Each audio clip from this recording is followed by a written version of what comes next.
Sabe, toda arma de fogo tem uma identidade secreta. Parece coisa de filme, né? Mas hoje a gente vai desvendar exatamente esse mistério. Vamos mergulhar fundo na ciência da balística interna para entender como cada arma deixa por aí uma assinatura que é só dela. Então, a grande pergunta que a gente vai responder aqui é: como é que pode um simples pedacinho de metal, um projétil, carregar informação suficiente para funcionar como se fosse um RG? Como é que ele consegue apontar, sem sombra de dúvida, para uma arma específica que o disparou? Ok, vamos lá. Para a gente entender isso, a gente precisa ir para o começo de tudo, para o exato momento do disparo. É que a jornada do projétil e a criação da identidade dele, tudo começa ali, dentro do cano. E o campo da ciência que cuida disso é a balística interna. O nome já dá uma dica, né? Ela estuda tudo o que acontece dentro da arma, desde o clique do gatilho até o projétil sair pela boca do cano. Dá para pensar nela como se fosse a, a certidão de nascimento da identidade desse projétil. Bom, antes do disparo, a gente tem a munição, o cartucho completo. E ele é feito de 4 partes bem importantes. Primeiro, o projétil, que é o que de fato vai atingir o alvo. Depois, o estojo, que é aquela cápsula que segura tudo junto. Aí vem a pólvora, que é o combustível da história toda. E por fim, a espoleta, que é a faísca que começa a reação. E tudo acontece numa fração de segundo. É uma reação em cadeia. Olha só. O pino da arma bate na espoleta, que é a percussão. Essa espoleta solta uma faísca e acende a pólvora, que é a ignição. A pólvora queima super rápido, gerando uma quantidade absurda de gás, a combustão. E é essa expansão violenta do gás que empurra o projétil com uma força brutal para fora do cano. Essa é a propulsão. Certo, agora a gente chega na parte que é pura mágica da perícia. Porque veja bem, o cano de uma arma não é só um tubo liso e sem graça. Pelo contrário, ele é tipo um artista que vai esculpir uma identidade única e permanente no projétil. E o grande segredo para isso acontecer está numa coisinha chamada raiamento. Se a gente olhasse dentro do cano da maioria das armas, a gente veria que ele não é liso. Ele tem uns sulcos, umas ranhuras em espiral, sabe? São as raias, e são elas que obrigam o projétil a girar enquanto passa por ali. E por que fazer o projétil girar? Bom, o principal motivo é a estabilidade. É exatamente o mesmo princípio de um jogador de futebol americano lançando a bola, sabe? Aquele giro faz ela voar reto sem tombar. Só que, para a perícia, o mais importante não é isso. É um efeito colateral desse giro todo que vira a chave da investigação. E olha que interessante, esse giro tem direção. Ele pode ser destro giro, que é um giro para a direita, no sentido do relógio. Esse é o mais comum que a gente vê por aí. Ou pode ser sinistro giro, que é o contrário, um giro para a esquerda. Só de saber a direção do giro, os peritos já conseguem filtrar um monte de possibilidades sobre o tipo de arma que foi usada. É uma primeira grande pista. Beleza, a gente já entendeu o que rola dentro do cano. Agora, vamos olhar para o projétil.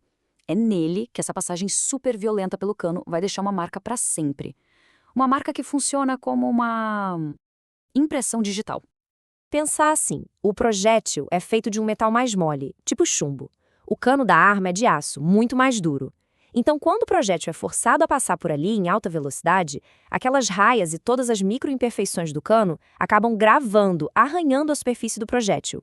E esses arranhões únicos são o que a gente chama de estriações. E não é um tipo só de marca, não. Existem níveis de detalhe, digamos assim. As estriações primárias são as marcas mais óbvias, feitas pelas raias principais. As terciárias são as que aparecem com o tempo, com o desgaste da arma. Mas o ouro da perícia, a informação mais valiosa, está nas estriações secundárias. São arranhões microscópicos únicos para cada arma. E aqui está o ponto-chave de tudo. Essas estriações secundárias são basicamente acidentes de fabricação, pequenos defeitos que acontecem na hora de fazer o cano. E por serem aleatórias, elas criam um padrão que é estatisticamente impossível de se repetir em outra arma. É literalmente a impressão digital daquele cano específico. Certo, a gente já sabe que a impressão digital existe, mas como é que os peritos usam isso na prática para ligar um projétil a uma arma? É nesse ponto que toda essa ciência vira uma ferramenta poderosíssima na mão da justiça. Basicamente, existem 2 formas de fazer essa identificação. A primeira é a direta, que é olhar para a arma em si. Qual modelo, o calibre, o número de série, é o mais óbvio. Mas a segunda, a identificação indireta, é o verdadeiro trabalho de detetive. É analisar as pistas que a arma deixou para trás, ou seja, as marcas no projétil e no estojo. Mas como ter certeza absoluta? Como provar que aquele projétil da cena do crime saiu desta arma suspeita? Bom, a resposta para isso está num processo chamado de comparação microscópica. E essa citação aqui resume a ideia perfeitamente. O trabalho todo é feito através de estudo comparativo de características deixadas pela arma nos elementos de sua munição. Ou seja, não é achismo, não é mágica, é ciência pura, um estudo minucioso de padrões que combinam ou não. E como funciona esse processo na prática? É bem metódico. Primeiro, o perito pega a arma suspeita e faz um disparo de teste num lugar seguro, tipo um tanque de água, para recuperar o projétil intacto. Depois, ele leva esse projétil de teste e o projétil da cena do crime para um microscópio especial, de comparação. Ali, ele coloca os dois lado a lado e começa o trabalho de buscar as correspondências, de alinhar aquelas estriações. É como montar um quebra-cabeça minúsculo.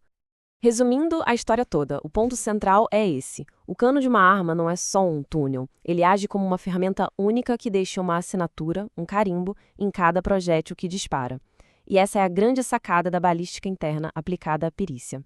É justamente essa assinatura que transforma o que seria só um pedaço de metal sem valor numa testemunha silenciosa. Uma peça-chave de evidência que consegue contar uma história inteira e, principalmente, a parte mais importante dela, de onde exatamente ela veio. E isso tudo leva a gente a pensar, né, se uma arma deixa uma marca tão específica, que outras assinaturas invisíveis dos objetos que a gente usa todo dia não estão deixando por aí. A ciência forense nos mostra que o mundo está cheio de pequenas pistas, basta a gente saber como procurar. E com essa reflexão, a gente encerra a nossa análise de hoje.